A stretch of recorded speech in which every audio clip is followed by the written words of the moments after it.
తమతో అణు ఒప్పందం చేసుకోవాలని ఇరాన్కు ట్రంప్ పెట్టిన కండిషన్, డిమాండ్ కూడా. కానీ ఇరాన్తో అణు ఒప్పందం వద్దు అని చెప్పి ఇజ్రాయెల్ మొదటి నుంచి కోరుకుంటోంది.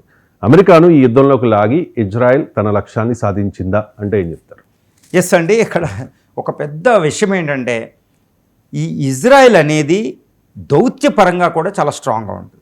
ఇజ్రాయెల్ అనేది ఫోర్స్, ఆర్మీ, అద్భుతమైన కంట్రీ, ఒక అద్భుతమైన దేశం. చిన్న దేశమే, 10,000 చదరపు కిలోమీటర్లు, 95 లక్షల మంది జనాభా ఉంటారు. కానీ ఇండియాకు కూడా ఆయుధాలు సప్లై చేయగలదు. ప్రపంచానికి ఆయుధ ఎగుమతిదారుడు, వ్యవసాయ ఎగుమతిదారు కూడా. అదేంటంటే ఇక్కడ ఆవేశంతో యుద్ధం చేస్తున్న తన యొక్క లక్ష్యం మాత్రం సుస్పష్టంగా పెట్టుకుందండి ఇజ్రాయెల్. ఇక్కడ సుస్పష్టమైన లక్ష్యం ఏంటంటే ఇరాన్ ఎట్టి పరిస్థితుల్లో అణ్వాయుధం పోగేయకూడదు. ఇరాన్ అణ్వాయుధం పోగేయకుండా ఉండాలంటే అమెరికాతో అది శాంతి చర్చలు చేస్తుంది, అణు ఒప్పందం డిస్కస్ చేస్తుంది.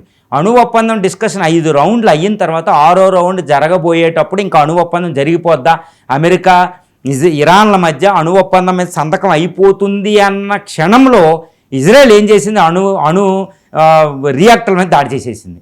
ఆ శాంతి చర్చలు ఆగిపోయింది. అసలు ఇరాన్ లక్ష్యం ఏంటి? అసలు ఆ లక్ష్యం కోసం అమెరికానే బుట్టలో లాగేసిందంటే అవునని చెప్పాలి. అసలు ఇజ్రాయెల్ లక్ష్యం అమెరికా ఇరాన్ల మధ్య అణు ఒప్పందం కుదరకూడదు, అది ప్రధానమైన లక్ష్యం. ఎందుకంటే ఇరాన్ అణు ఒప్పందం చేసినా తన సాటుగానైనా అణ్వాయుధాన్ని పోగేస్తుంది. కాబట్టి అణ్వస్త్రం చేయకుండా ఉండాలంటే అక్కడ అణ్వస్త్రం తయారు చేసే యొక్క అణు క్షేత్రాలన్నీ కూడా నాశనం అవ్వాలి, అది ఇజ్రాయెల్ లక్ష్యం. మరి ఇలా లక్ష్యం చేస్తే ఇరాన్ ఊరుకుంటుందా? ఊరుకోదు. మరి ఇరాన్ తట్టుకుంటుందా? ఇరాన్ యుద్ధం చేస్తూనే ఉంటుంది, అది ఆపదు. కాబట్టి ఇజ్రాయెల్ తట్టుకోలేదు. కాబట్టి ఇదేం చేయాలి?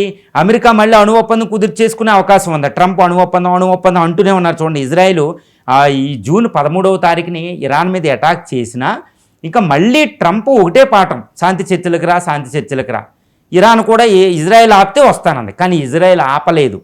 ఇజ్రాయెల్ తన దాడులు ఆపలేదు. ఈ రోజు కూడా దాడులు ఆపకుండా చేస్తూనే ఉంది. ఎందుకంటే శాంతి చర్చలు పూర్తిగా భగ్నం అయిపోయి ఇంకా శాంతి చర్చలకు స్థానం లేకుండా ఇరాన్లో ఉన్న అణుక్షేత్రాలన్నిటిని నాశనం చేయడం.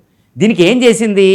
జూన్ 13న ఇజ్రాయెల్ మొదలుపెట్టిన ఆపరేషన్కి స్లోగా అమెరికాని ఎగదోసి, అమెరికా లాబింగ్ ఉపయోగించి, అమెరికాలో అక్కడ ఉన్న జ్యూస్ యొక్క అడ్మినిస్ట్రేషన్ ఉపయోగించి ట్రంప్ చెవిలో చెప్పి ట్రంప్ ద్వారా 22వ తారీఖు అంటే 21వ నైట్, జూన్ 21 నైట్న ఇరాన్పై అమెరికాని దాడి చేయించింది. అంతే.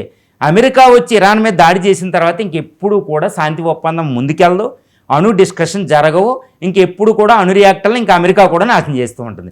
ఇప్పుడు ఇరాన్ లక్ష్యం ఇజ్రాయెల్ కాదు, ఇజ్రాయెల్ కంటే అమెరికా పెరిగింది. సో అమెరికాని బుట్టలో లాగింది ఇజ్రాయెల్. అంటే ఇక్కడ ఈ దౌత్యం విధానంగా తన సుస్పష్టమైన లక్ష్యం ఇజ్రాయెల్కి ఉంది, కానీ అమెరికాకి లేదు. అమెరికాకు ఉన్న లక్ష్యాన్ని వదులుకోవాల్సి వచ్చింది. ట్రంప్ లక్ష్యం వదులుకున్నా. అంత పెద్ద సూపర్ పవర్ కూడా దౌత్యంలో చేయడంలో ఇరాన్కి దాటి వెళ్ళైపోయింది. ఇజ్రాయెల్కి దాటి వెళ్ళిపోయింది. ఇజ్రాయెల్ తన లక్ష్యం ఇరాన్ అణు ఒప్పందం, అమెరికా ఇరాన్ మధ్య అణు ఒప్పందం ఉండకూడదు, అది భగ్నం అయిపోయింది. ఇరాన్ అణుబాంబును పోగేయకూడదు. చాలా వరకు ఫోర్డోల్ అంటే నాటాంజు, బుషేహారు, అరాకు ఇలా మొత్తం 1 డజన్ కొద్దీ 2 డజన్ల కొద్దీ ఉన్న సీక్రెట్ అణుక్షేత్రాల అణు రియాక్టర్లు నాశనం చేయడానికి వెళ్ళింది. కాబట్టి ఇజ్రాయెల్ లక్ష్యం బాగుంది, అమెరికా తన దౌత్యం ఏదో సుస్పష్టత లేదు. కాబట్టి ఇక నేను ఒకటే అంటానండి, ట్రంప్కి బుర్ర లేదు, బెంజమిన్ నెతన్యాహు ఇజ్రాయలీ ప్రైమ్ మినిస్టర్కి అద్భుతమైన దౌత్యం, మంచి బుర్ర కలిగి ఆవేశంతో పాటు ఆలోచన కూడా ఉపయోగిస్తున్నట్టు ట్రంప్కి బుర్ర లేదు. కాబట్టి ఇజ్రాయెల్ లక్ష్యం ఇక్కడ నెరవేరుతుంది, అమెరికా లక్ష్యం విఫలమవుతుంది.